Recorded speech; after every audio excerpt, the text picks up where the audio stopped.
Luke 18 and 13 says, "And the publican standing afar off would not lift up so much as his eyes unto heaven, but smote upon his breast, saying, God be merciful to me a sinner."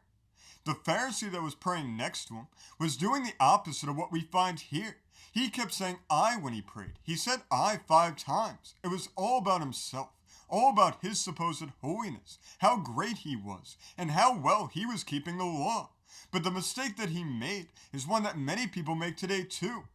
Prayer is meant to be a conversation between us and God, not a monologue.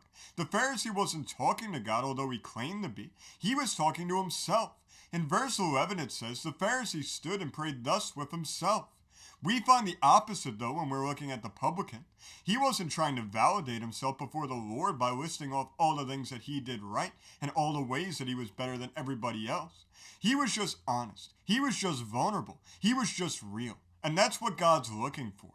You don't have to pretend to be somebody that you're not. You don't have to pretend to live some way that you don't. You just have to be yourself. It's better to get mercy as a sinner than condemnation as a hypocrite. If you can't be honest with God, then you can't be honest with anyone. Don't be afraid to pour out your heart before the Lord, because it's when you pour out your heart that He pours out His Spirit. For more of God's Word, remember to like and subscribe.